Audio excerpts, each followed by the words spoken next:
Hello, LA. Welcome back. Hello, JT. How's it going? It's going good. Thank you. I've been absent. Yeah, so let's get back to the no cap news recap. Um, in this week's stories, let's start it off with some global news. Under this man's toupee is about $10,000 worth of cocaine, according to Colombian police. He was caught during a profiling procedure while traveling from Cartagena, Colombia to Amsterdam. As officers cut away the toupee, 19 cocaine capsules were found, equal to more than 400 doses. The Metropolitan Police of Cartagena say the man has been handed to the Attorney General's office for trafficking, manufacturing, and carrying narcotic substances.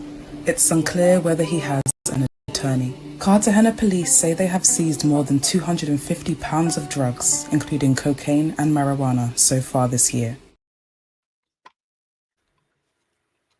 So, you have any thoughts on that? Yeah, I have questions. I want to know like what made them what made them look at the toupee? Like it must have been sitting crazy for them to be like, we need to touch your toupee. And then she said 200 doses. I really don't know what 200 doses of that is. He went from I'm like, they have a recommended amount of dosage for cocaine. he went from Colombia to Amsterdam. So maybe in Amsterdam they have doses instead of ounces. That like he had 200. I specifically heard her say he had 500 doses. What is 500 doses of cocaine and marijuana?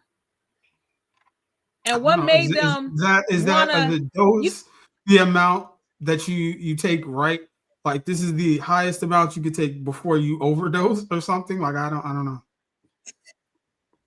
well, that's a good question because Amsterdam, a lot of stuff you can do there, but then it's like, all right, I know they could do a random pull you in when you're going through your checkpoints just to like interrogate you. They might want to say, listen, every month on the 5th of each month, we see you coming through our airport.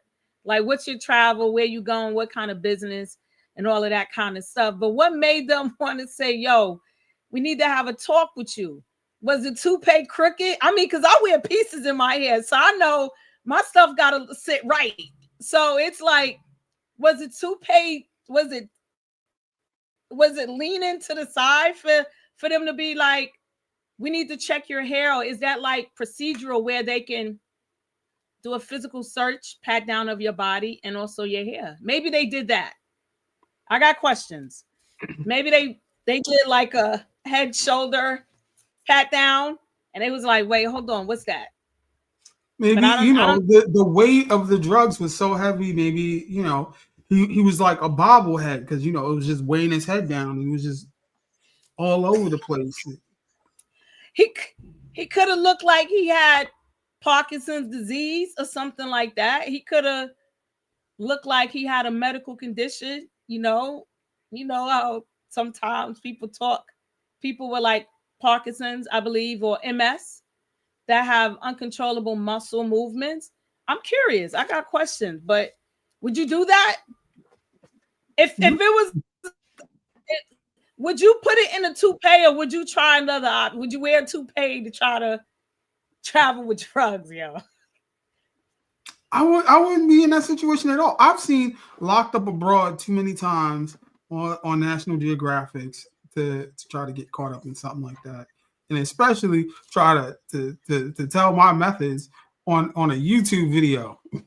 I ain't admitting to nothing. I ain't did nothing. Yo, that's crazy. I'll say this: the red light district in New Amsterdam is where drugs are kind of legal and prostitution and stuff. But outside of that, it is not like this country. New Amsterdam was like, hey, you can bring all the drugs you want into the country. No, this is a small section, not Right. whole We have nuance. our own built-in community. We don't need help from you. But he might have made it. He might have made it because you're not really checking somebody's hair. I'm And like, what if the dogs walked up on him? That could have been what happened, and he might have gone through one of those X-ray machines, and they're like, "Wait, hold on. Why does our dog keep alerting to something, but we're not seeing it?" And they might have took him inside, like, "Listen, we need to check your hair. No disrespect if it's a toupee, but we need to see what's going on." Or it might have just he didn't have the best hairstylist. It might have been sitting crooked. Was it glued on right or something like that? But I find it interesting. I like that story. And for the record, we would never commit any illegal activities. We are law-abiding citizens running live streams. Hit that subscribe button for JT and LA. Yeah. Hit that like button as well. Put the notifications on. Legally, and we share the video out, and everything we say is a legend. It's a legend. No cap recap news. That's what we're doing here. Yeah. All right. The marriage we have, I don't think any of us have ever been happier. So much has changed, actually, since our last interview. I don't know if you could tell, but has changed. Yeah, we're welcoming Nick's children. She's going to be having Nick Jr. Oh, honey. And I'm going to be having Nicole. We're very excited to welcome 2 new members of the family. And having a baby alongside my mom is the most exciting and beautiful thing. I could have never expected it. So what you think, LA?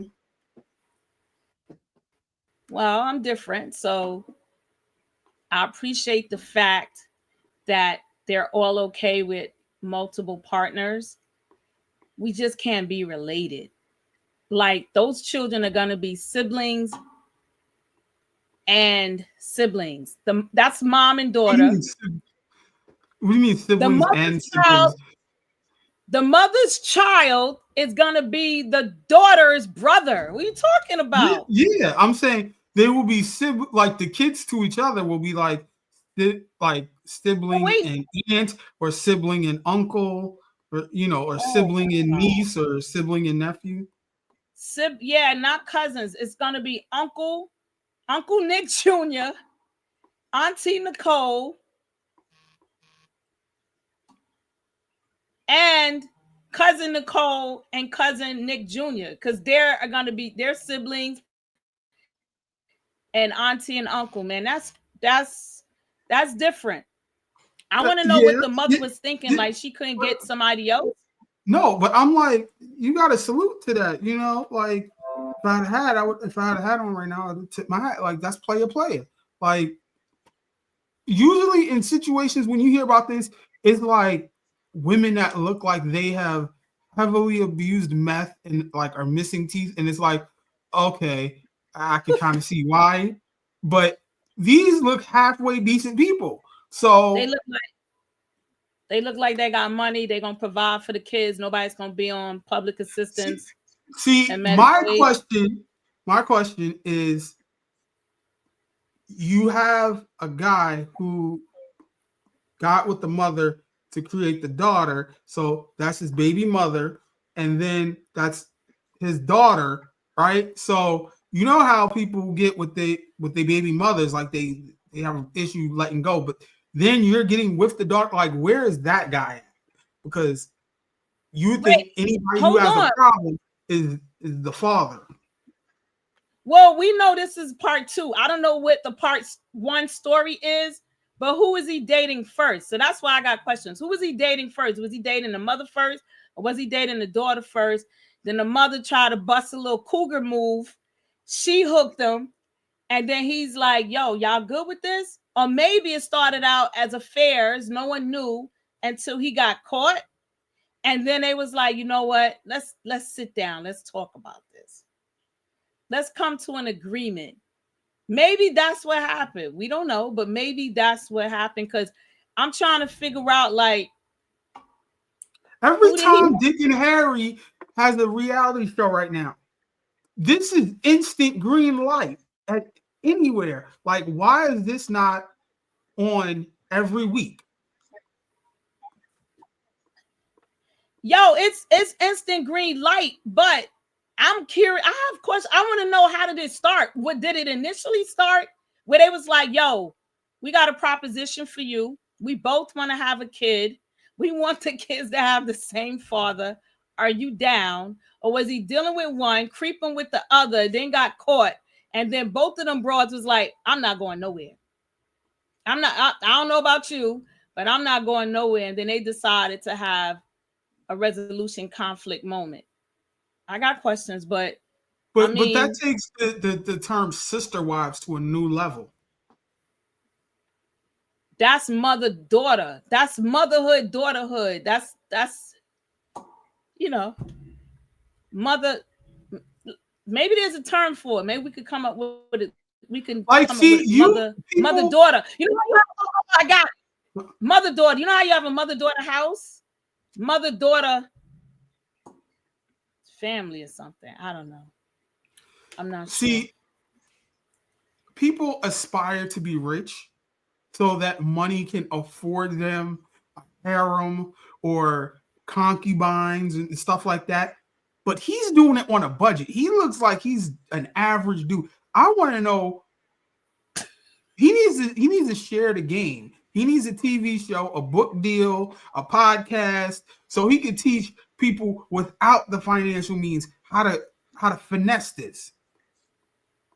Okay, maybe the mother and daughter was living in a house together already, and he's like, listen, I don't have to move out. I don't have to move nobody out. I don't have to pay rent 2 separate places.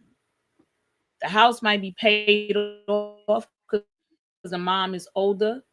But my biggest thing is this: is that allowed? Can a woman do that? Is it the same thing? Can a woman tell her man and his brother or son or whoever, like, yo, I want to be in a relationship with both of you? Can a woman do that? Can a woman do what he's doing? Okay. And it looks successful. After about 25 years of Jerry Springer episodes, I'm sure that there's more than one of both situations. Well, would a man say openly that he's in agreement with his son and him sharing the same woman, having children with her, and a nuclear relationship? Would a man say that? Would a man say that openly about his woman? Or would he keep it like, yo, I'm good with this, but you better not say nothing? I don't know. We getting way in the weeds right now. I don't.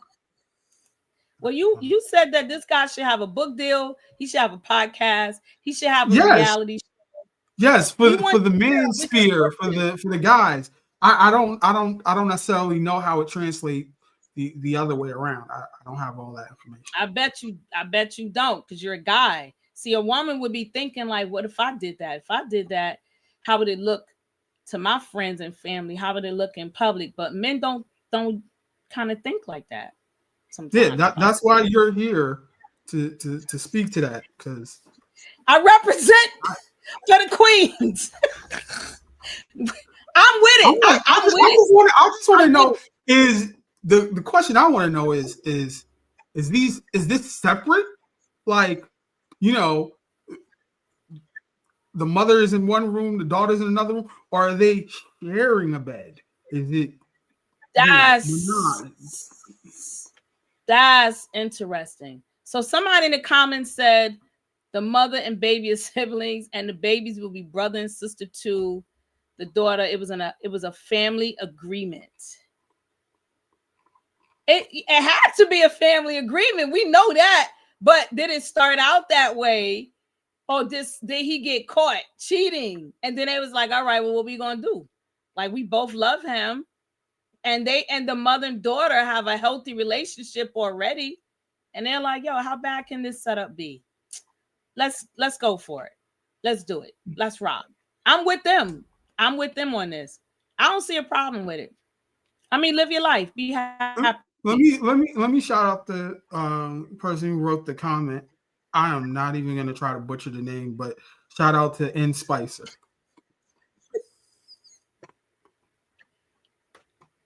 N Spicer. I'm gonna look that up. I'm gonna do a recap on that. Maybe there is a show already because they was like, yeah, this is episode 2 of part 2. So we're missing information, trying to be no cap informers. Like we missed it. We'll bring that back though. We'll bring that back next time. All right. All right. So let's check out this next story. Schoolgirl who shot 11 people because she doesn't like Mondays has been denied parole after spending nearly 50 years in prison. In 1979, 16-year-old Brenda Spencer entered Grover Cleveland Elementary School and shot 11 people. She killed Principal Burton Ragg and custodian Mike Sucker while injuring 8 students and 1 police officer. When asked why she committed this heinous crime, she said she was bored and didn't like Mondays. Spencer was charged as an adult and sentenced to 25 years to life in prison. She's been eligible for parole since 1993, but has been denied release 6 different times. She will be allowed to apply for parole again in 2028. Do you think she deserves parole? Let me know your thoughts in the comments. Yeah, looking at the present day picture, yeah, she served some time because you can see that all in her face.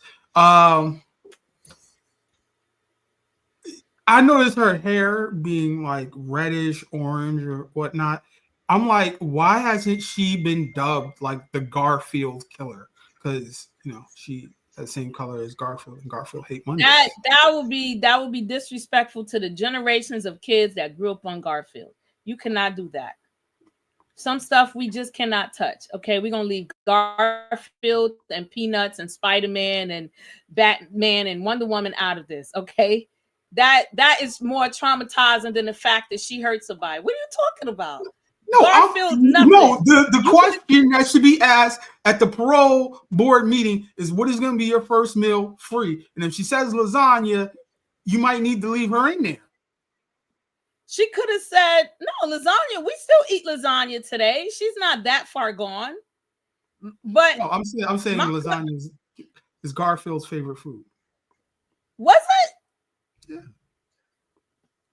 See, I have a classic Peanuts book that's about 300 and something pages that I'm still reading through. So maybe I need to find a Garfield one.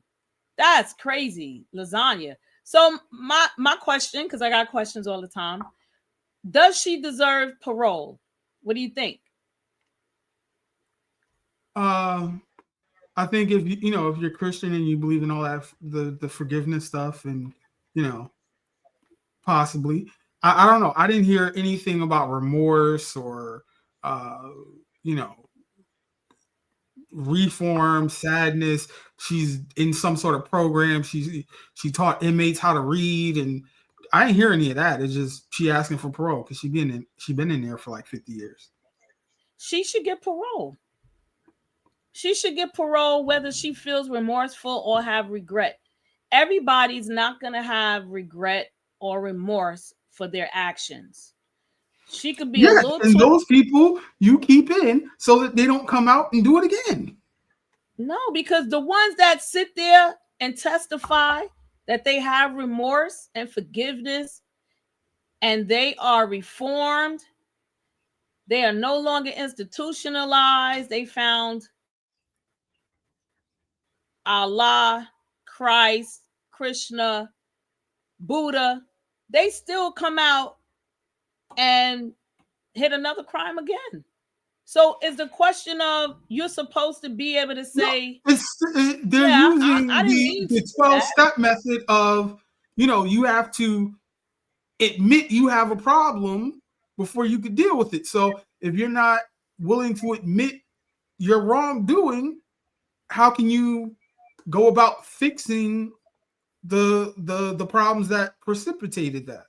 So you don't think she learned that by now? Like, you don't think her peoples is in there like, yo, girl, when you go in there, you need to cry, tell them you regret it, you're remorseful, It'll never happen again. You love kids. You want to have your own family. You don't think she went in there and said all the right things that they want to hear?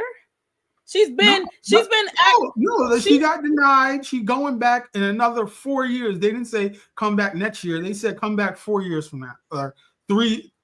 She's been denied since she's been eligible since 93. So that tells you that from childhood to adulthood, she didn't learn the 12 steps. Come on. I think it's something political. That they're saying, you're not ready yet. She's been in there from a kid. She was tried as an adult. She might have killed the wrong person's family member, and they're like, no, leave her in there. That's the politics I'm talking about. They let murderers come out. They let rapists come out after doing 9 years. She's been in there since a kid. I'm sure she's familiar and has been coached on the 12 steps of getting out of here. And they are tormenting her because she killed the principal of the school. Okay, she killed the principal. Maybe he said something to her to make her hate Mondays. Kids have a right to hate things too, you know. You know how kids be like, I hate this place. And then an adult is like, what you said? Kids have a right to hate things. Maybe the principal says something to make her hate Mondays. We don't know. The views expressed by LA are that and only of that of LA.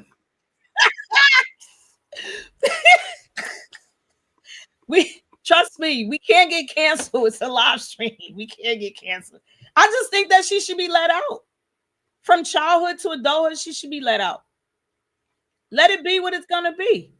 If she does something again, y'all know where she lives. Y'all gonna put her in a halfway house anyway with an ankle monitor. If she does something crazy, just go get her ass, just like y'all do with everybody else. I think she should be let out. I think it's political. And when she come out, she needs to write a book or something and figure out if hating Mondays was her core reason for hurting a lot of people, because a kid that young to want to do that, that's wild. And that was in what I think they said the 70s. Guns and kids wasn't playing around like that, like, you know, how they are now. So I mean, it's interesting. I'm like, what do you call it? You're the type of person that'll, when she gets out, you're gonna send her the Sherelle Alexander O'Neal song and be like, she'll be like, all right, I've gotten one day out, so now Tuesday, Wednesday, Thursday, Friday, and then Saturday for love. I'll send her a nice care package. I swear to God, I'll hook her up with a nice care package. And she's not even a Black woman, because I have some stories that I actually want to work on. I love true crime, so don't ask me no details. But I have a list of Black women that have done some horrible things that are still locked up, and they're not going to be released. And I'm going to start like reaching out, doing some pen paling to these women and getting to the core of what's going on with their life. How did it start? How it's ending? But I was sending a care package. Yo, she's getting her hair dyed. Her hair. You know what you have to put in the care package? What?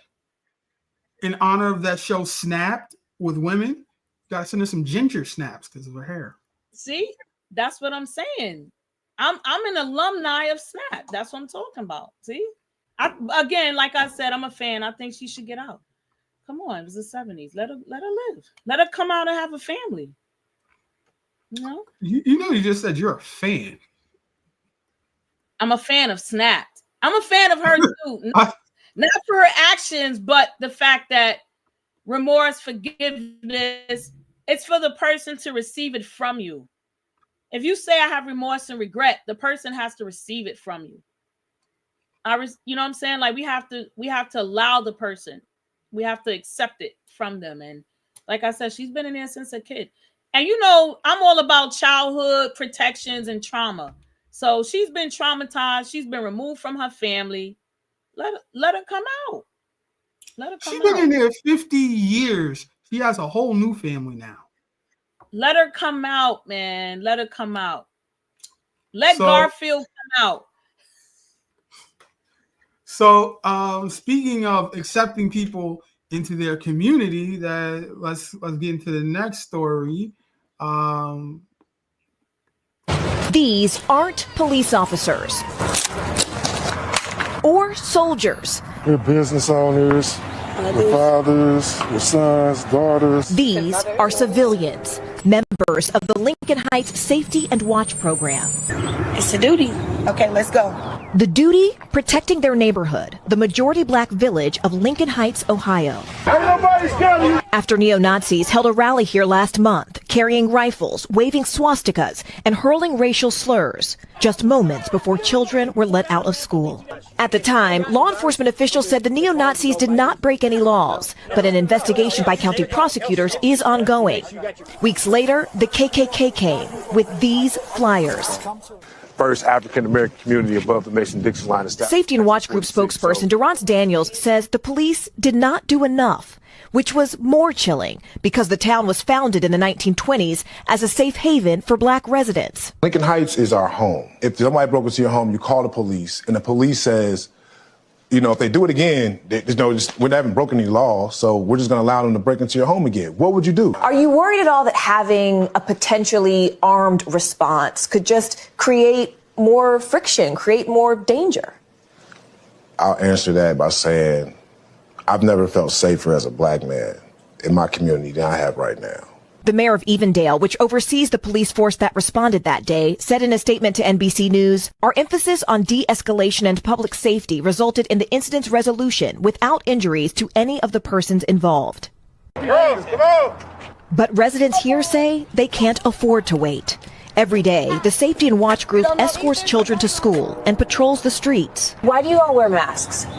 Those Nazis, we have reports of them finding our backgrounds, so we're not hiding ourselves from the residents, but we're protecting our family from what we're doing out here.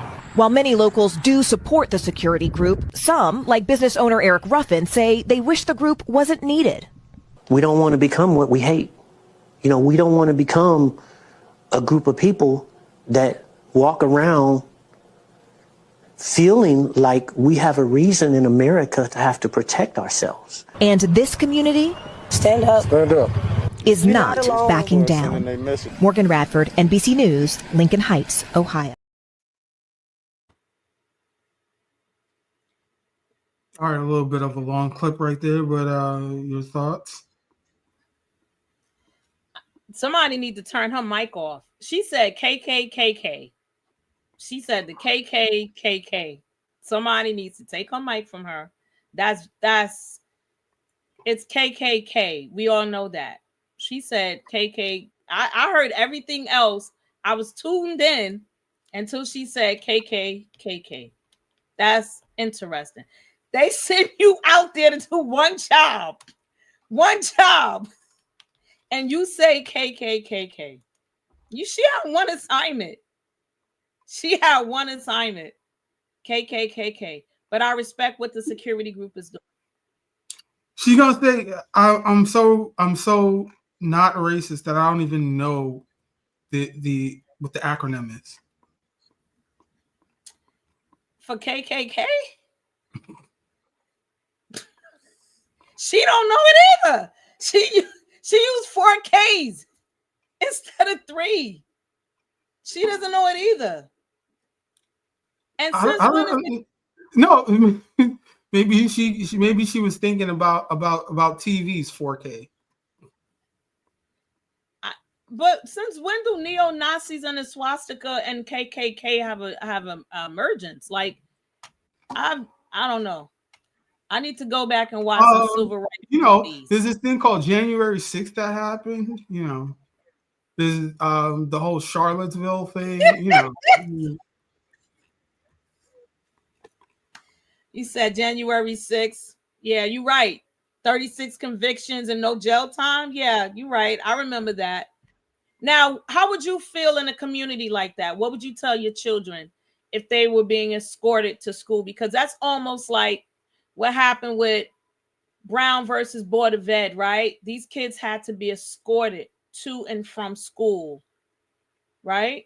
Yeah, but that was National Guard. This is more like Black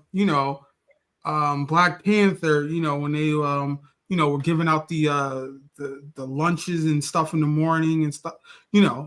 that type of militarized, community-based organizing. But what do you explain to the kids that they have to be escorted to school under safety? What do you tell your kids every day like that? Kids ask. You tell them the same thing. You tell them the same thing that you tell them about those active shooter drills that they have in school. Like, there are people with guns that want to hurt you, and there are people with guns that will stop them from hurting you. And we're here to protect you, making sure you get to school safe. Guns is for our protection, et cetera, et cetera. What did you think about him saying that with having that security team in the neighborhood, that's the safest that he's ever felt as a Black man? How do you live like that? How could that, you're a grown man, how could that be the safest moment in your community? That's unfortunate. And you do hear a lot of stories of men that speak like that. You don't hear women have to, like, this is the safest I've ever felt as a Black woman. I was threatened. Like, for men, the pressure is so much different. The feeling of safety is different. As we record this is the 16th, but was it 3 days ago was the 5-year anniversary of Breonna Taylor. And if her boyfriend didn't have a gun, he'd probably be dead too. So I'm like, as they say now, having a firearm is a form of self-care or self-preservation. I say self-care. Because that spills over into your mental health, having to worry about what's going to happen to you and your family, indoors and outdoors. You got cops coming into your house drunk, shooting you in your own apartment. Yeah, I don't think I would be remorseful or regretful of a situation that comes out of that. If I'm chilling in my house eating popcorn and all of a sudden some things just happen, I doubt if I get parole, because I'm going to tell you right now, is stand on business, stand your ground, and everything else that comes with that moment. So you probably be doing an episode on me getting denied for parole, because how could I feel remorse and regret for somebody coming into my home? Like, let me just do my straight time, man. Give me my time and let me get out of here. It's unfortunate, but I'm glad that they're doing something rather than do nothing out there. And they get to carry their weapons legally, just like everybody else. It's done peacefully. So they're not rioting. They're doing it legally. They're doing it right. And they're smart. What were you going to say? Oh, you said that they're smart and... Yeah, they're hiding. They're trying to disguise how they look so it doesn't come back to their families. A little secret underground railroad situation. All right. So speaking of crime, you want to get into your shoplifting stories?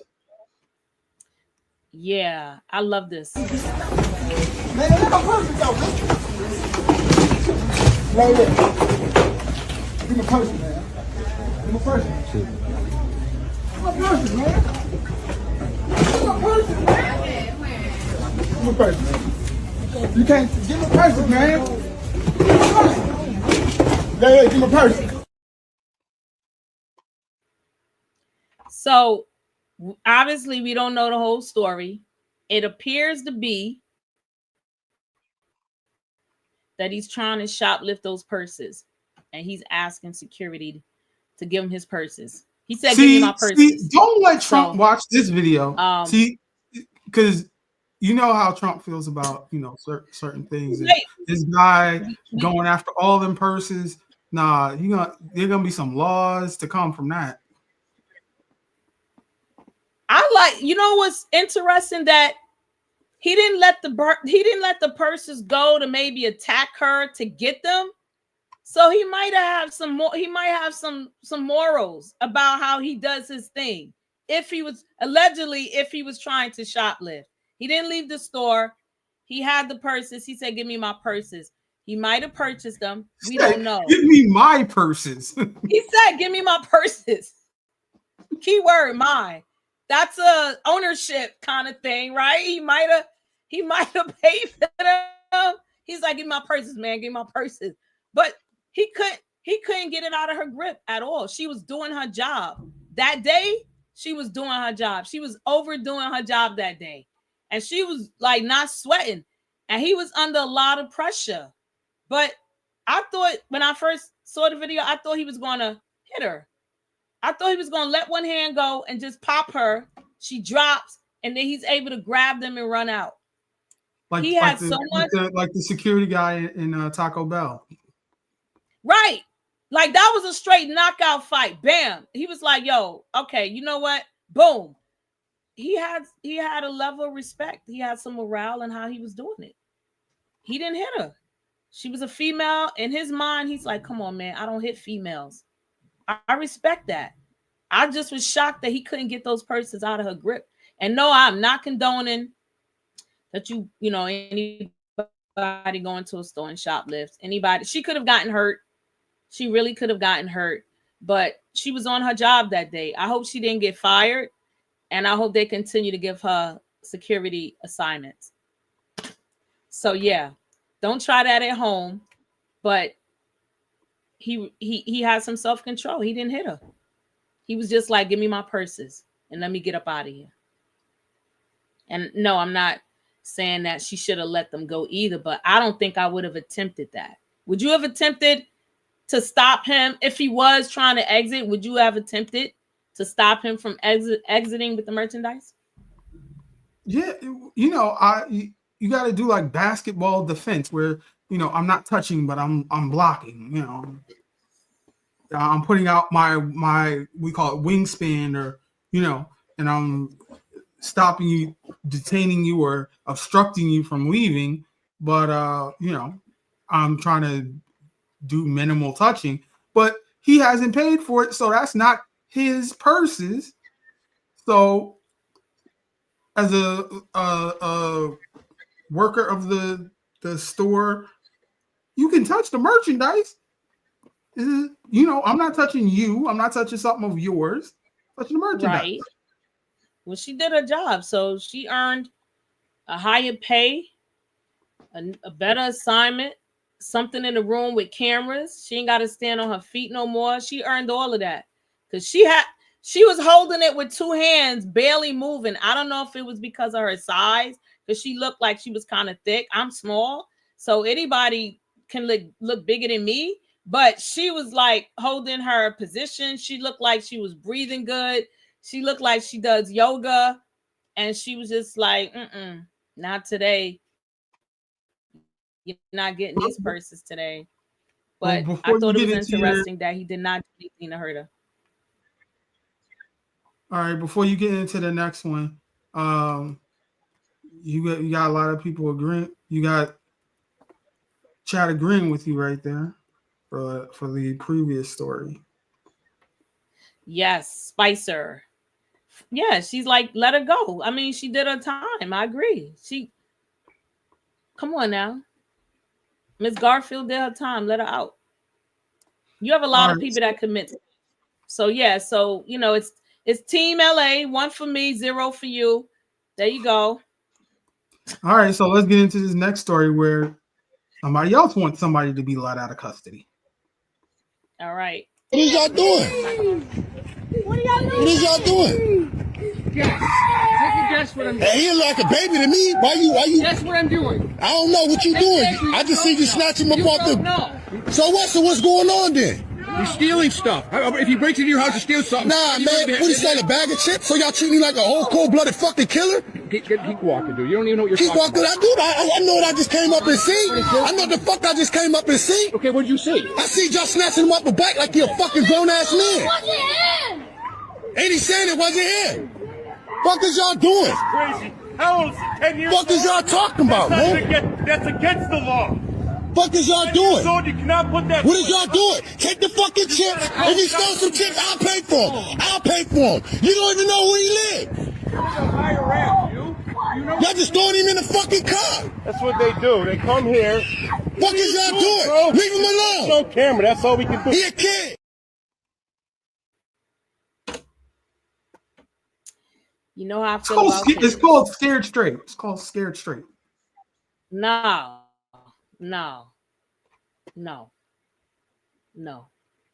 Okay. I like the fact that he was engaging. I think that sometimes you got to be a little smart about how you want to advocate to get things done the right way. I think that a lot of high energy there, but I definitely think it was traumatizing. So I wanted to just share that video because this stuff happens a lot in the Black community where these kids are out and about. You know, they happen to shoplift, and then it becomes a question of how is law enforcement supposed to handle a kid versus an adult for a nonviolent crime.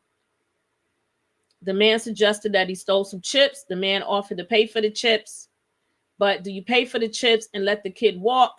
Or do you give him a scared straight moment? And you say, look, I'm going to reach your mom or your dad, who maybe or may not cares. You know, maybe that kid is out trying to eat for the day because there's nothing home. And maybe that kid is like, well, if you call my mother, she's not going to do nothing. Maybe that kid's mom is on drugs or sick or something. But it becomes a question for me, like, okay, how do you handle a situation with a kid that small over alleged shoplifting of potato chips? Do you have a talk with them? Do you give them some money? Say, listen, why'd you steal the chips? They may tell you because I'm hungry. They may tell you there's no food in my house. That may allow you to do your job a little bit more, you know, compassionately, like, wait, where do you live? All right, let's go to your home. I need to check out to make sure that if this kid says there's no food in the home, maybe there's a bigger thing that needs to be investigated. You know, you might be saving somebody's life if you just do all the steps. But we don't know what the officers did after that. But I like that the man was inquiring. I didn't like the energy because then the cops started to get annoyed. But it's traumatizing, and it does happen a lot in our community. And it's unfortunate. So I just wanted to present it, you know, because we need to see some things out here. We need to see what's happening. And we do need to see that there are people that are not afraid of law enforcement, and they are going to speak up when they have a chance. And the power of the cell phone, record, take pictures is meaningful. It can help. So, you know, I just wanted to share that because, you know, I do parent coaching, right? So the goal is to always, you know, have a solution to conflict with kids and families and stuff like that. So what's your opinion on that video? Hold up. Let me see what the comments are saying about it. Listen, they get the money back when someone steals. File a police report, get the money back. Yeah. With the insurance. They got it on camera. All right. So I'm assuming that they're probably talking about the man and his person. Yeah. But with this story, I'm like, there's no reason to be handcuffing a juvenile that may or may not have committed a non-violent offense. If you can't detain a 10-year-old without handcuffs, I don't know if you need to be policing. You don't. You can't tell him forcefully with your voice, project like, hey, get in the car. Like, you got to put him in cuffs. Like, that's another point. You know, I just know that kid sees someone on the street trying to advocate for him. And he might not have been afraid to steal the chips, but he might have been afraid to get into the police car and have police contact. So even though he may allegedly have done something bad, now he's just been traumatized because he's handcuffed and he's being placed in a police car by 4 big men, right? It's like 3 or 4 big men standing around him. So, you know, it's interesting. You know, the vantage point is there of like, I see this, you see that, you know, but it's traumatizing. I'm I like, don't agree with it. he was kind of talking to the wrong, like, don't, like, if you see you not getting anywhere with the cops, you need to go and talk to the store owner. They dropped the charges. The police can't do anything anymore. So, you know, if the police aren't willing to do something on their own, then if you go to the whoever you know is the complaining witness, if they're out of the equation, then there is no crime. You know what I mean? Yeah, but then if you have state versus the person, that removes the complainant.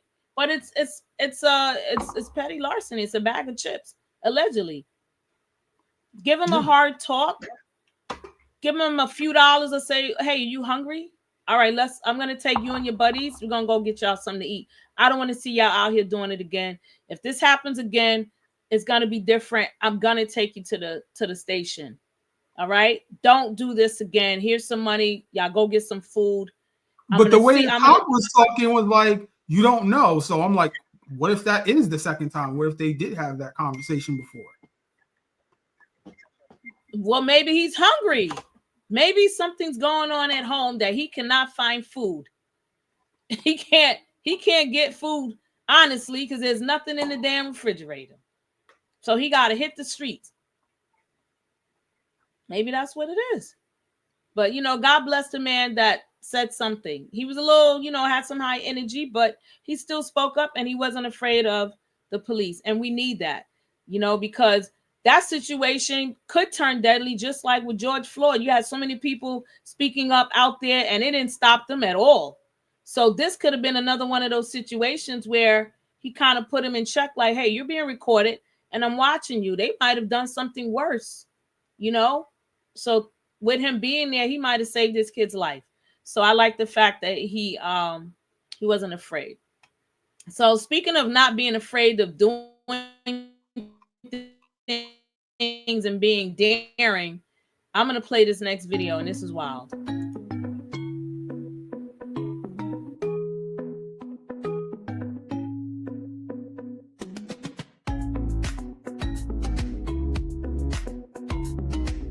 The percentage of my body covered in tattoos is 99.98%.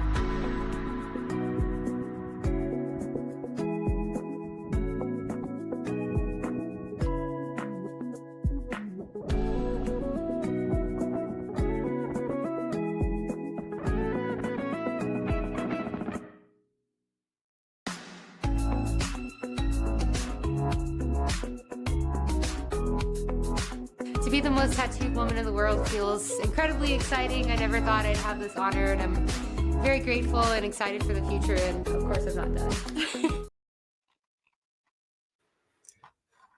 If aliens exist and they come pass. down, right?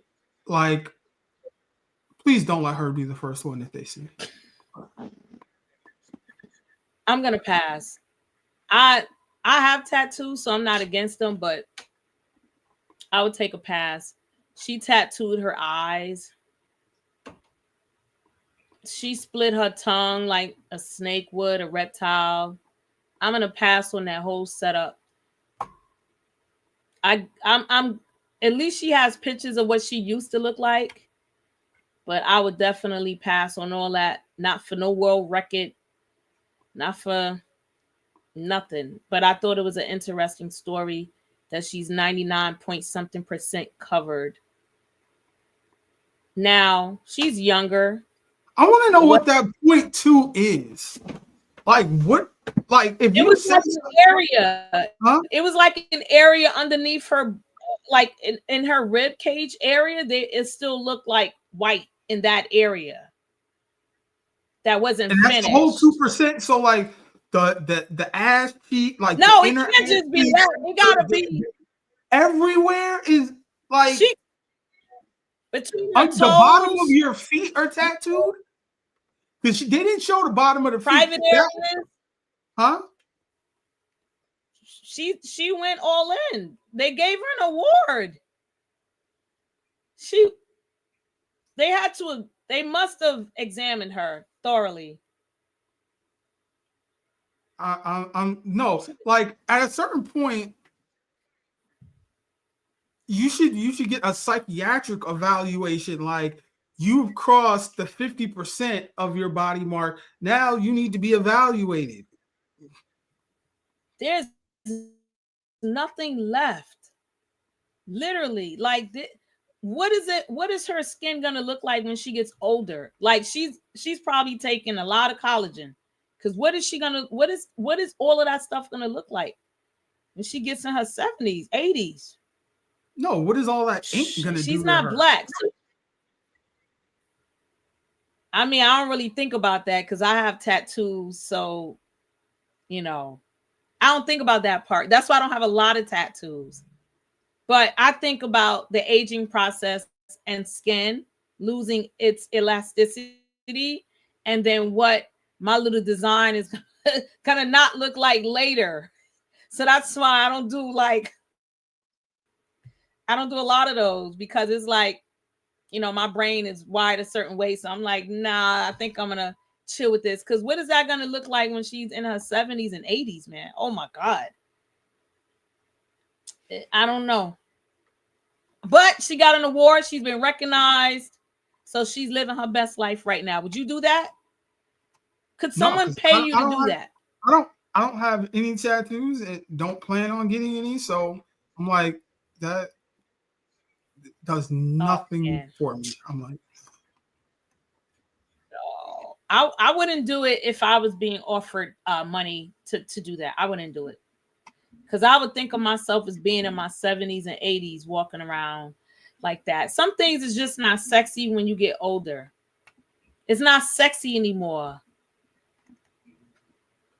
Speaking of sexy, speaking of sexy, right?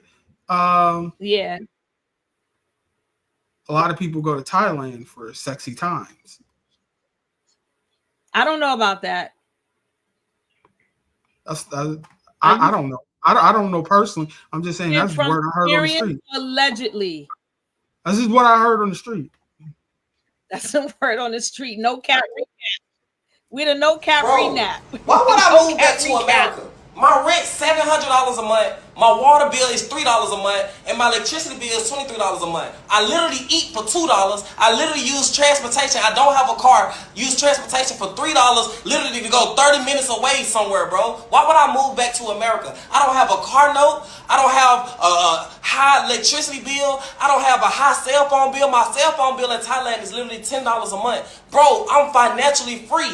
I'm stress free. I don't get depressed. I wake up every day. Oh my God, this is so beautiful. Like, I love my life in Thailand, bro, because I can finally, for once in my life, get a bang for my buck. For once in my life, I don't have to worry about, I can't afford this, I can't afford this, or I gotta wait till this check, I gotta wait till that check. Like, finally, I'm happy, y'all. That's why I got this smiley face. Finally, why would I move back to America? It just won't make no sense. And what's so funny, gang? I'm just like you. I'm not a millionaire. I'm not up six figures. I'm just like you, bro. I'm just a different poor. And when I mean by a different poor, bro, I'm the poor person that's gonna take the risk. I don't care about the circumstances of me failing. I failed 1,000 times in life. What's gonna hurt for me to fail again? And that's what a lot of people are scared to take risks. A lot of people are afraid of what other people think of them. A lot of people are afraid to fail. Like, bro, I'm gonna fail. That's one thing that I'm gonna do. I'm the best failer in the world. I'm gonna fail because I know this one. Okay. Yeah. I'm the best ever in the world failure. Yeah. I just had to recap.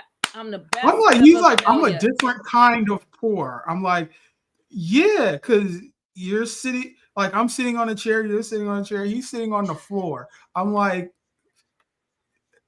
all that extra money you saving, you couldn't get a chair? No. I'm gonna top you with top you with something else. He said I eat for $2. How you eating for $2? What are you eating for $2? Maybe what are you eating for $2?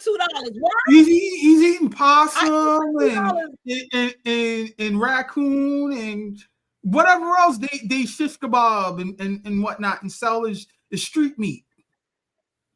He said I eat for $2. He said, my cell phone bill is $10. I know people here that got a free cell phone account through city programs. So obviously you are a failure if you had to go all the way over there to get a $10 cell phone account. It's hustling going on right here in the United States. He's just not built for America. And Trump would say, we don't want you here. We don't need him here. If he's the best failure in the world, we don't need him here. This country is built for hustlers. He gave up. Let him stay there. He gave up. He said, I wake up happy every day. You eat for $2. You couldn't find a cell phone. No, that sounds. $10. You couldn't get a buddy plan.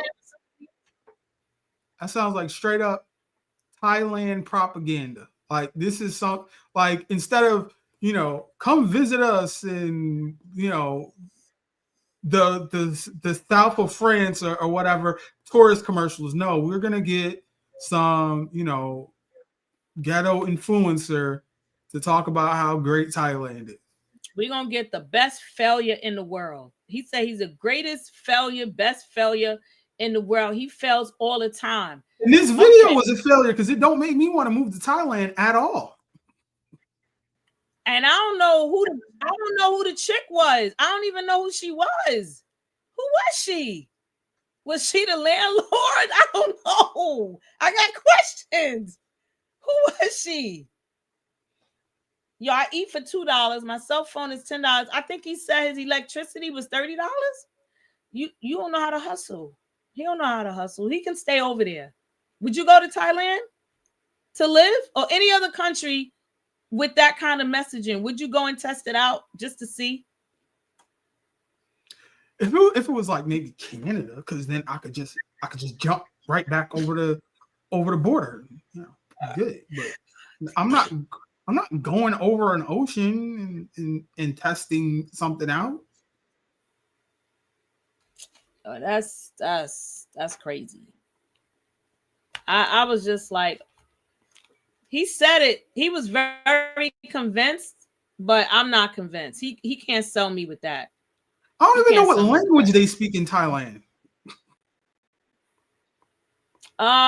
They speak a couple. I don't know the official name of the languages, but they speak English. Every country learns how to speak English. So he can move around there. When you go to other countries, they speak English just fine. They learn English from elementary school. He's doing all right. You know what I mean? He's doing all right, but his effort in trying to. I'm like, all right, so he's in Thailand. Who's doing his hair in Thailand? Yeah, he might have to go to a military base, find a black person, and get it done that way. Because I know it can't be a black. If he find a black salon and give us another recap, I'll be like, all right, maybe I'm sold. Because hairstyling is me. My hair has always got some color in it, but I'm not. He didn't sell me on it. He just said I'm the best failure ever. He want to be at the bottom. He's comfortable. He said I'm not a millionaire. Go over there. You can't find millions. He's not. He don't need to be here. He don't want to be a millionaire. He want to eat for $2. He want to have a $10 cell phone account. He's talking about how much things cost. He didn't say nothing about working though. He didn't talk about his job. He didn't show us a pay stub. He didn't show us a tax return. I'm not convinced. And that little space looked like that's the whole apartment, and slightly to the right is the front door. I'm not convinced. I'm not convinced at all. Hold on. We got comments. We got a couple of comments. All right. Let me read one. We need better cops like Officer Norman. He communicates with his community. Some parents don't have it and help communities out. You never know what these kids are going through. See? Another one for L, none for J. See? Pay me millions, then get it laser removed. No, but you know what? That laser removal, it peels off your skin. Like it doesn't bring the skin back. Like it takes off a lot of the skin when you get the laser removal. So your skin is gonna look really bad after you get it removed. But that's a good hustle. See, that's a hustler right there. I'm like, there's some spots that I'm sure you can't get laser eye. You can't use laser in the eyes. No, you can't, because you have to cover the eyes even if you get hair removal with the laser. So she's stuck with that. But maybe the eyes wouldn't be a part of the deal. But nah, I wouldn't. I opt out of all of that whole thing. But I'm gonna tell you what I would opt into if I was, bold and courageous. This is something that could sway me. Check this out. In a bold robbery, the pair jumped through the ceiling of a check cashing business. They duct taped a worker and took more than $150,000 in cash. Channel 2's Tom Regan is live outside that business on Martin Luther King Jr. Drive in Northwest Atlanta. Tom, the crime seemed well planned.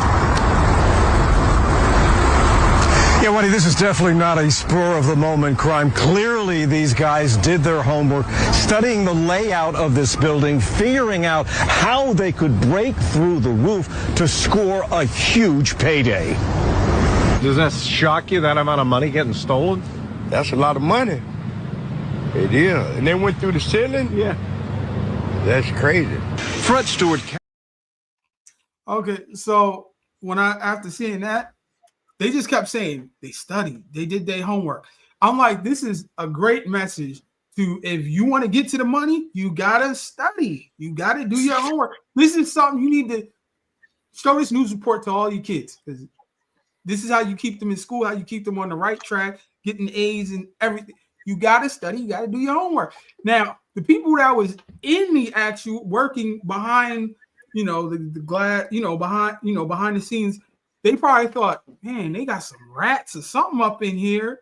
And then they a full-grown man just fall down and is holding the gate. Like, that lady is the greatest failure in the world. There's no way that she was supposed to stand there and they were supposed to get her. There's an emergency exit, Ma. She was supposed to get out of there. How you let them tie you up? Mind you, did you see him coming down on the string like he was Spider-Man? She was supposed to be out of there. Look, I'm going to let y'all handle this. Y'all seem to know what y'all doing. Y'all came through. All right, y'all do. I'm out. How she let them get her?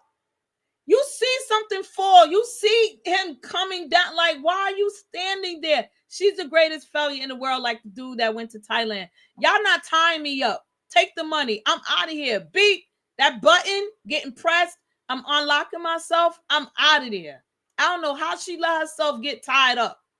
There's no way. She not fast enough. Man, listen. And they studied it. They took their time. They went through another location, I think it was like a grocery store or something. So if I was bold enough, to do this, I would have gone through the grocery store. You hang out in the grocery store bathroom or someplace overnight. You climb through them little squares they have, the duct, all that stuff is open. It's all connected. They got away with $150,000. That was a quick lick. Very, very quick lick. That was like, I don't know how long they was planning it to call it a quick lick, but yeah. But how did they go to the bathroom? That's crazy. I guess they had a plan upstairs then. I don't know.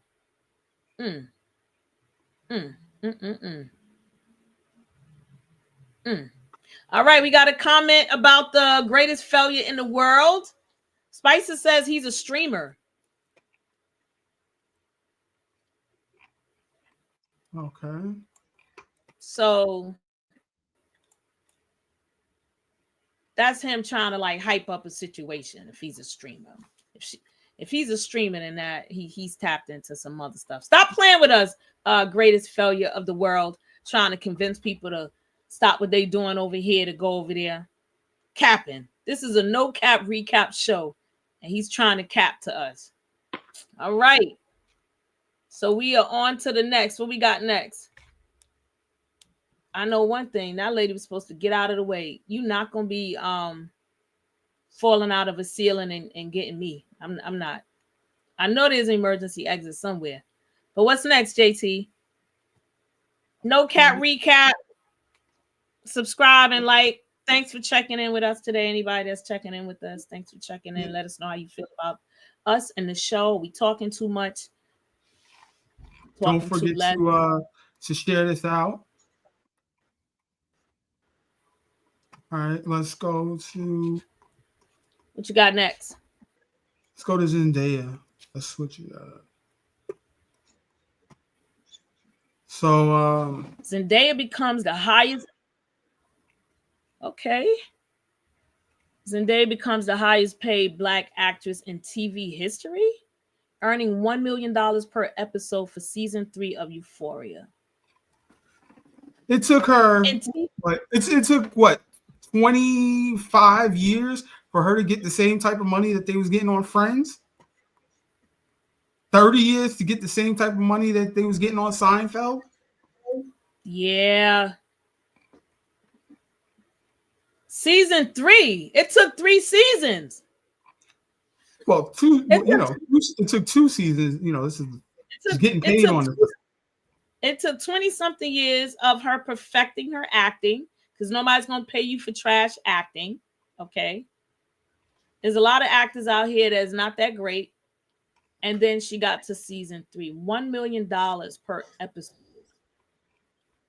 Listen, she got there. We got to give her props. She got there. It took a long time, but now she's the face of that. And TV history, Black actors. Maybe she can give it to that girl from the last.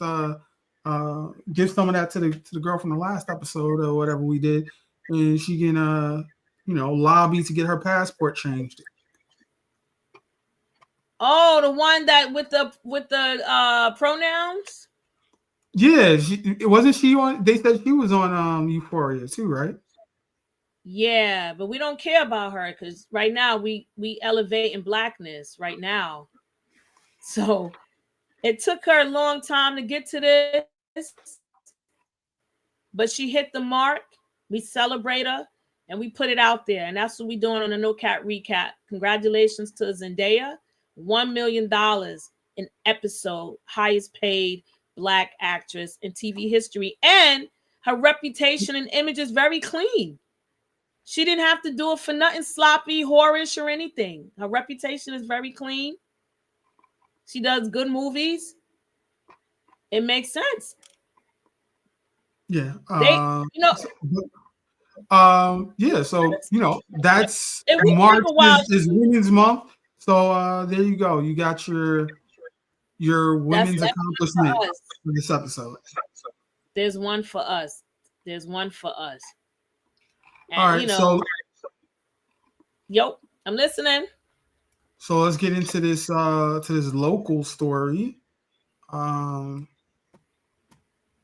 Us being in New York, everybody knows the Mr. Softy trucks.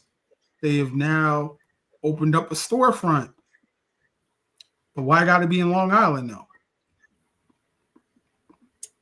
That's a great question.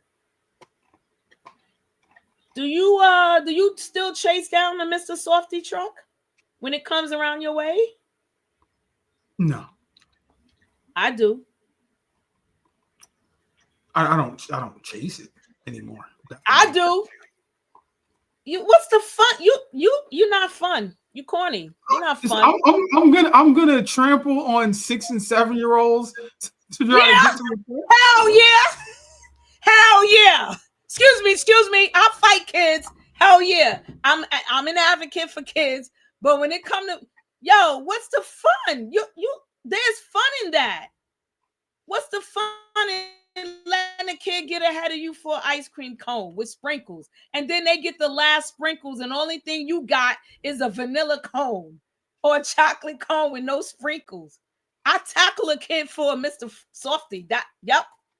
That's what we doing in the hood. I will tackle kids for a Mr. Frosty truck. Yo! I wave a big $10 so they know I'm spending money. You don't do that? You corny. And you talking about the regular snacks or whatever. I don't know. I got into junior high school and I was about like into like some baller mode, and I was like, I can only do the sundaes, the butterscotch, the strawberries. So, like, I can't do anything below that, and that's like a $3 minimum. And you gotta wait for them to make it and everything like that. So, all right. So that means you don't know the pricing on. Do you know how much those cones cost now? Take a guess. About $5. $5 a cone. Yeah, so they can keep their storefront. Let me get a truck and drive around the hood. If they No, but there's an experience now. They're offering you an experience going into the store. What part of Long Island? Maybe I need to take the kids out there. What part of Long Island is it? I don't have an exact address. They might have some Mr. Softy merch in there, a nice T-shirt that you could wear, some other little, gift items. Like, I don't care how old you are. Mr. Softy is not a shirt for any man to be wearing. Why not?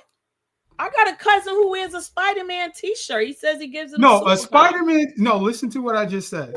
No male should be wearing a Mr. Softy T-shirt. I heard you, and I said, why not? If you know that Mr. Softy had you chasing down the stairs, running outside on a hot day, why would you not wear a Mr. Softy T-shirt? Because it's a double entendre. It's a double entendre. Oh my God. Man, listen. You don't get it. I feel bad for you. You don't get it. You don't get it. I'm gonna get a Mr. Softy. I'm gonna get a Mr. Softy T-shirt. I'm gonna wear it on an episode. No, you can wear it. Yeah, that'd be fine. I'm just saying. I'm gonna go. You're not gonna wear one if I get you. I'll get you one. We could both wear it on the show, and I'll video record my experience there, and we'll drop it as a recap on the show. I'll get you a T-shirt. We can rock a T-shirt together. No, you're not with it. Nah. Not if it has the words Mr. Soft. Not the words. No grown man is gonna be wearing a Mr. Frosty, a Mr. Softy T-shirt. All right. I'll let you live with that. I'm gonna get mine. So I'm gonna try it. So Nicaea says it was an inside job with the check cash in place. Yeah, it's an inside job, some type of way, some setup. It was something going on with that job. That's crazy. $150K cash. They didn't have to steal checks or nothing. All that cash sitting there. Speaking of cash, right? Yep. Stock market has plummeted. You know what I'm saying? People voted for this Trump guy. He's supposed to be good for the economy. He's garbage. He's like the stock. Like, why? Why you say he's garbage? I'm scared to look. Everybody I know, including myself, are scared to look at their stock portfolios right now. Like it's crazy. But says they lost $4 trillion. Where did that money go? Somebody lost it. Where can I find it? It's virtual. You can't find it. It's gone. Like, it's all numbers. It pops into your account, pops right out. It's all virtual until you request a paper check or a wire transfer. That's it. What they tell you have today can be insignificant tomorrow. $4 trillion. It didn't just evaporate into the ether. The money had to go somewhere. That's why we got questions. It went away from the stock market. It went someplace else. It just didn't go. It didn't stay there. So it's somewhere else. It's just not in your portfolio anymore. That's the problem. You don't know where it's going. It was like a radio wave. It just transferred, kept moving. That's what happened. $4 trillion in 30 days. And I would love to know the percentage of people in terms of financial status, class, and all those things, who lost money? Was it the person that's a failure in their life, like the guy in Thailand trying to come up on a couple of dollars? Was it somebody very wealthy? Like, I want to know the data. We're not going to get the data, but it's interesting to know. Does your portfolio look like somebody else's? Did you lose $10,000 versus a billionaire losing their money? They don't tell you that part. Who actually lost the $4 trillion? I think, with the big indexes was it? taking hits, Who I lost think the $4 everybody trillion? took a hit. Everybody. We don't even know where it went.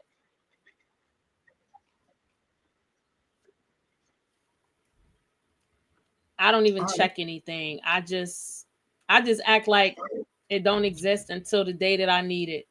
I just let the numbers go where they're gonna go. I'll move some things around like every now and again, but I've been hit with one of them bubbles and it's not nice. It is not nice at all. It was traumatizing. And I said, oh man. So you just got to walk with faith that it's going to come back. If you lost money, you got to walk with faith that you're going to get some money back. That's it. So, I'm not going to check it though. All right. So getting into these last few stories. Yeah, these are some stories right here. Yeah. So you wanna read these last two stories that I put up? Yeah, bring the picture up and let's get to it. I knew you was gonna go with that one. I knew it. I knew you was gonna go with that story. All right. I knew it. It says, I met this man 10 months ago and we fell in love instantly. Everybody was always saying how he looked so much alike and that we could be related. We always laughed it off. 1 month ago, we decided to get a DNA test just for the fun of it. We were both excited to get the results, only to find out we are in fact related. That's crazy. We found out that we were brother and sister. We were just as shocked. Due to the fact that we are already madly in love, we decided to continue our relationship. Yeah. I don't. These are black folks too. So it's even that has an even like a duplicitous level of shock. I don't know what I would. I do know what I would do in that situation. Cease and desist immediately. Like, we done. This is a wrap. That's can't undo what was done, but I'm not going forward with that. I have too much information now. What? It's no. Like this. Like, all right. I know that this is. It's not a joke. And I know that it's not a joke. And that they're joking. They've decided to move on with this. But I'm like, this would be a great movie. Like, imagine if they weren't really brother and sister, but somebody, wanted them to break up, so they switched out the results. So this will make them want to leave each other. Who would know that they even submitted their DNA? Who would know that but them? I don't know. Maybe they said their friends are always saying it. So maybe they told their friend group, we're going to take this DNA test or whatever. What are they friends, lab technicians, biologists? You have to send that stuff out. They sent it. You telling me they swabbed their DNA? They can intercept, the letter when it comes in the mail or something, or hack through their email when the results come. I don't know. Nah, I think they logged into one of these accounts, have their profile. The results was sent back just like you get your lab work, your panel of blood work and stuff. And it said, connection. You have a connection. And but that's the thing. I think that I'm not going to mention the name of one of the portals that does it, but if he sent his, she sent hers, and let's they said we want to know if we are related, maybe they had to go to a doctor's office.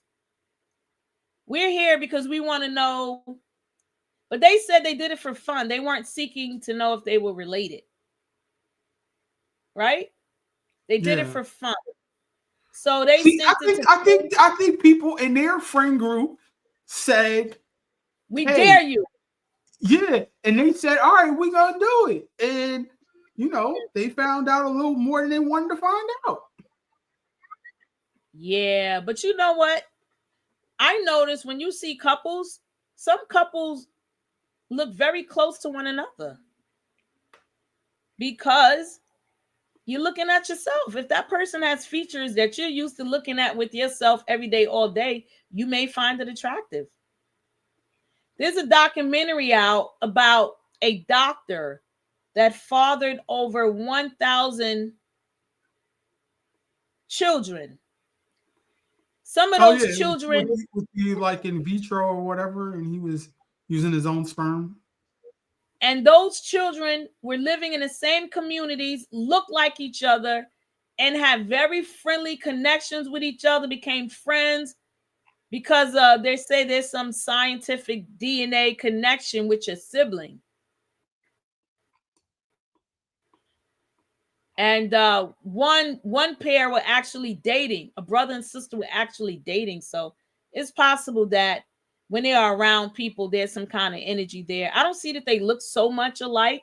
They do look alike, but not like, oh, wait, is that your sibling? I don't really see it. But maybe people that know them when they're around them probably see it or know it. But the fact that they continued the relationship says that they're choosing happiness over science. They're choosing happiness over what society has to say about it. Are they half siblings, full siblings? Not to say that it necessarily matters, but it's like, how did they not know to begin with? Like, what is the backstory? You know, like half, full, what, like? Well, they would. I'm sure they investigated to find out who their mother is or who the father is. And like, yo, you know, and now they got to ask their parents questions. Really? Now they got to go and make the mother and the father revisit their past life. This is a whole thing that's impacting everyone. It's a little concerning, but they're going to stay in love. So good luck to them. And hopefully their children come out healthy if they decide to have kids. So you're talking about healthy children, right? Healthy children. That brings us to our next story.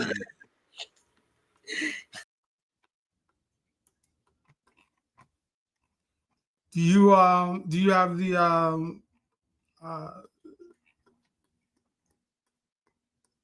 something? Hold on. All right. It says lab-grown sperm and eggs will soon let parents design their children, can customize the look, IQ, and the health. That's crazy. All right, a groundbreaking discovery and go ahead, sorry. Yeah, I'm reading it. Groundbreaking discovery and reproductive science is set to change how families are created. Scientists are making significant progress in developing lab-produced sperm and eggs through a technology called in vitro gameteogenesis. This advancement could enable parents to do more than just overcome infertility. They might be able to select specific traits for their future children, raising important ethical and societal questions. That's crazy. IVG involves creating sperm and eggs from skin or blood cells without the need for sexual reproduction. This could be revolutionary for those who cannot conceive naturally, such as same-sex couples, older individuals, or people with certain medical conditions. Beyond addressing infertility, IVG opens the door to designing offspring by choosing genetic traits like physical appearance, intelligence, and disease resistance. Wow. Proponents argue that this technology could drastically reduce genetic disorders and improve public health. In the future, parents may select embryos with a lower risk of hereditary diseases, ensuring healthier future generations. For many, the ability to have biological children, regardless of personal and medical circumstances, represents a new level of reproductive freedom. Yeah, that's crazy, man. That's crazy. That's crazy. Yeah. The question that I had after reading all of that, right? Or listening to you read all that, right?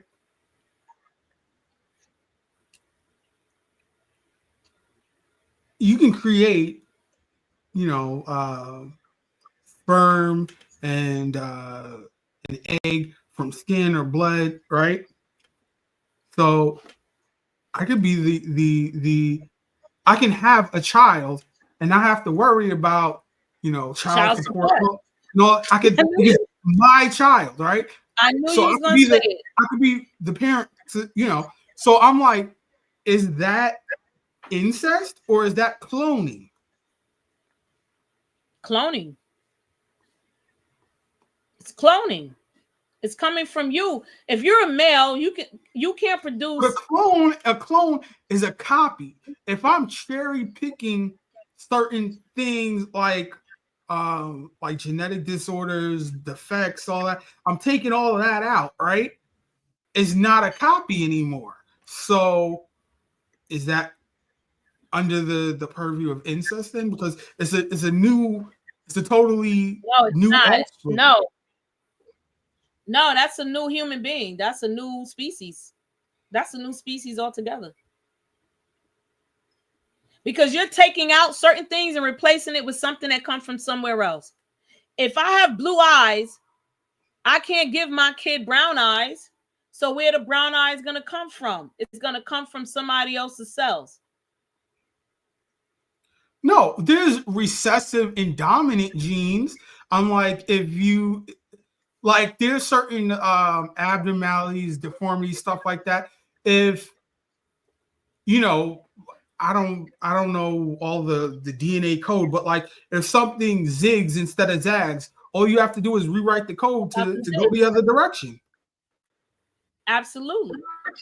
That's like I am left-handed. So if I don't want my kids to be left-handed like me, I would tell them take out that left-handed factor and make them right-handed. Where they're gonna get the right-handed factor from? They're gonna take the DNA out. Somebody in your gene pool within your DNA, somebody in your lineage that was right-handed.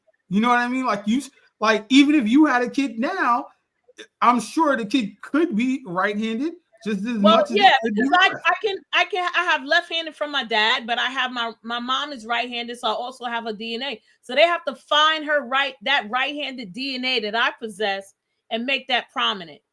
Yeah. That's crazy. That's scary. That's crazy. I don't want to touch it. I'll pass. See, what they're talking about is what they were talking about in the later part of it is what about, when it becomes a problem of, all right, everybody is cherry picking, and because the procedure costs so much, only certain people will be able to get it, and then there'll be a difference in society. The people, who are just natural born, and then the cosmetically created kids. Segregation all over again. Segregation. Stay over there. We stay over here. We pay for this. That's it. And in addition to that, then you have to think about all of the unwanted traits, right? What are now going to be basically extinct because everybody's going to, try to get rid of them. Like if you have a trait where, you're going to have 6 toes on 1 foot, let's get rid of that.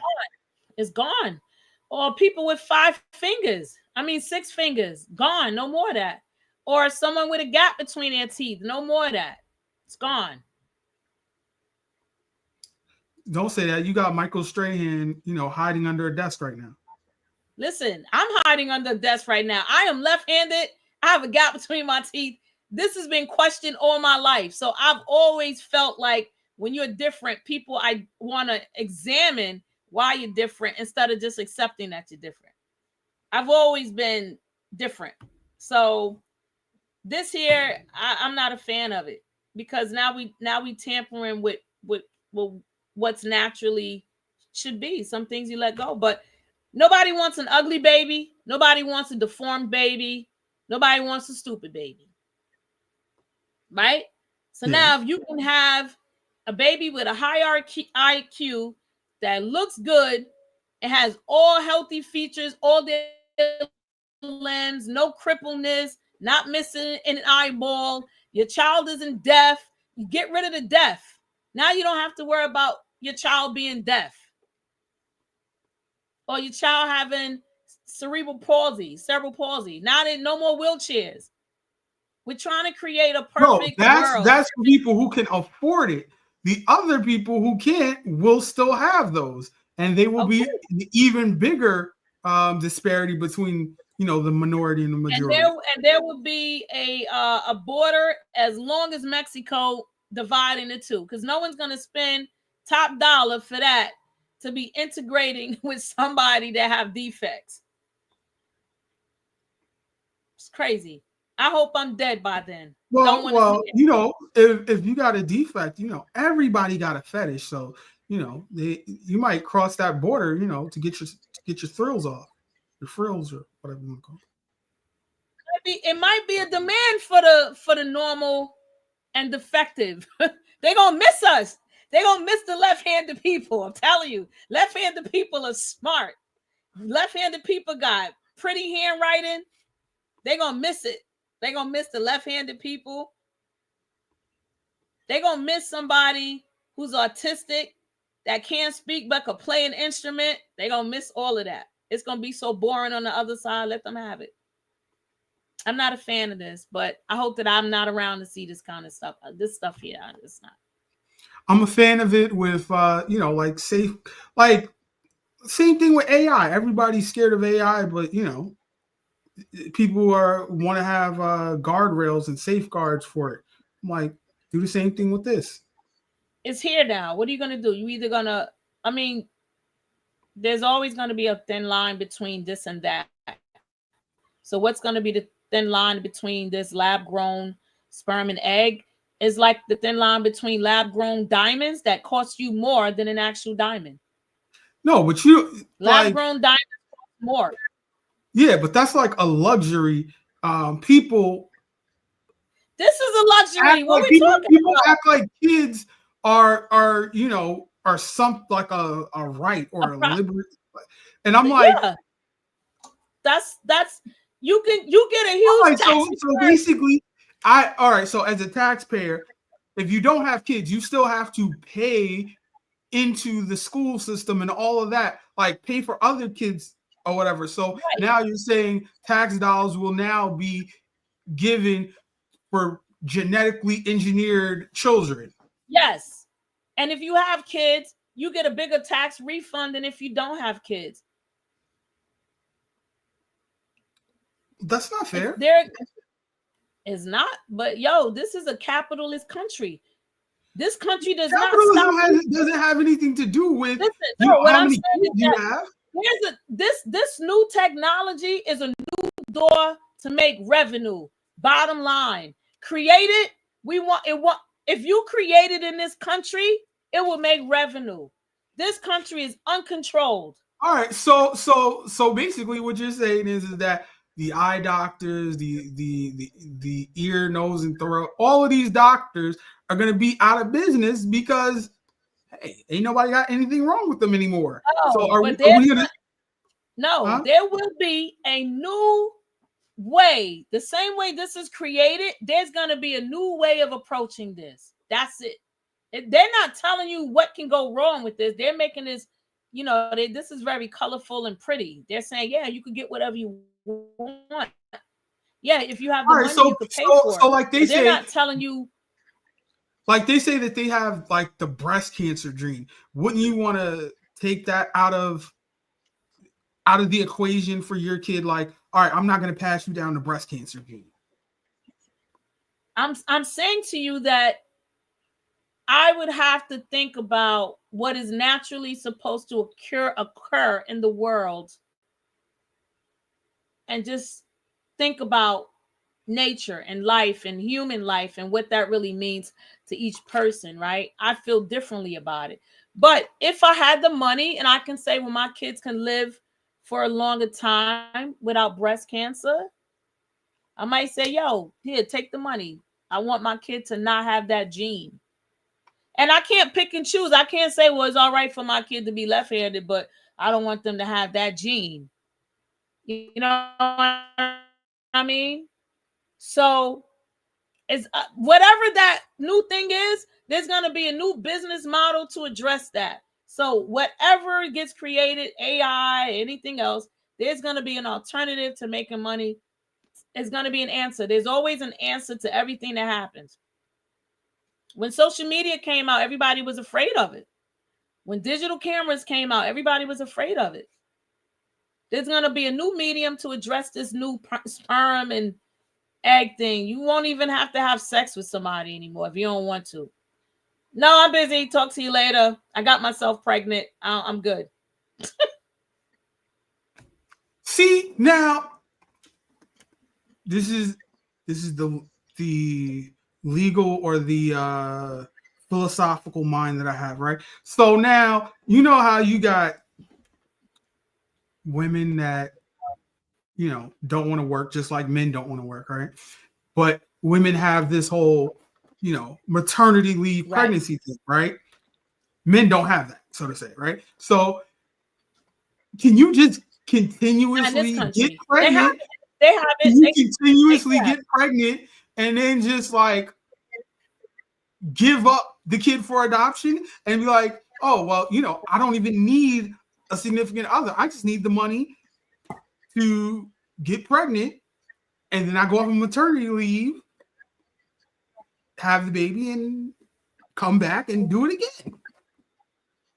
Well, there's a break in maternity leave now. You can't just be popping out of work whenever you want. It's based on the calendar year. You only get a certain amount of days for every 12 months of the year. Like, we can't just be popping out making it a hustle. We can't do that either. Yeah, I'm saying once a year. So once a year you have a baby, you pop out maternity leave, and then you give the baby up for adoption. Give the baby up. You could end up having a miscarriage, whatever, but it's so easy to now have a baby that Well, it wouldn't be every year, it will be every 2 years, because it's 9 to 10 months to have a baby. So it wouldn't be every year, it would be every 2 years. Because you got to get pregnant again and then give birth again. So it wouldn't be every year. I'm like, so it would be do 9 months. You do the 9 months, you take 3 off, and then you start the 9-month period again. That's crazy. But it's an option. Anything to make money. That's what I'm trying to tell you. Like, this country is built off of whatever grand idea you have in your head, you can make money from it. Guaranteed somebody's going to buy into what you're selling. It's easier to sell ideas than it is to sell a product. Well, yeah. You can sell ideas all day long. It's crazy. But I'm going to, continue to be left-handed. I wouldn't change that for the world. And some people like to be unique, and some people want to fit in with everybody else. So I wouldn't be the one cherry picking DNA cells and all that. That's beyond. And I believe in science, pre-med student, all of that. I'm just not with it. Because I would have been one of those doctors now, like, nah, I'm not doing that. Yo, but LA, there's a lot of money in it. Nah, I'm not doing that. I'm not doing that. Nope. Mm-mm. I'm not going to be in the lab swapping out DNA. Nope. No, I'm saying this is what makes us top of the food chain. We're able to evolve our own species without the environment, so to say, getting involved. So right. I'm like, this is just a part of evolution. You gotta get get on the train. Right. That's it. You have people that want to ride horses everywhere, or people that want to get on the train, people that want to get in the car and go faster. That's it. So yeah, I mean, you can't stop it. Can't stop it. It won't ever be stopped. Our brains are too big. We have too much logic. It'll never stop. We will always be advancing. So you just got to take what you can get out of it and be hopeful that it works out for the best. So that's our No Cap News recap. JT in LA. Yeah. Getting good at this. So we had an active chat today. So if you're catching this on a replay, leave us something in the comments. You can check us out next week, Sunday evening. And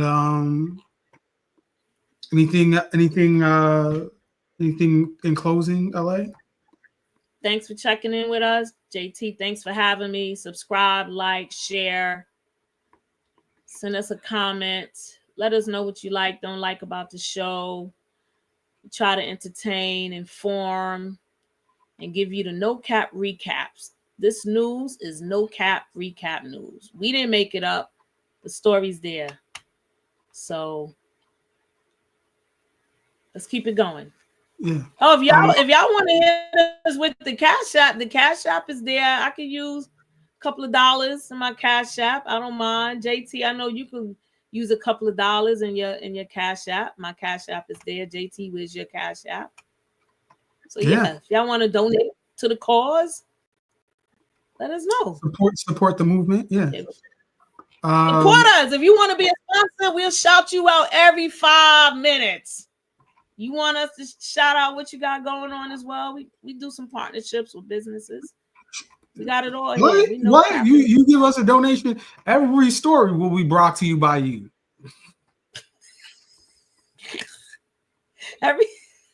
Every story will be brought by our leading partner, presenting partner, ABCD, That's it.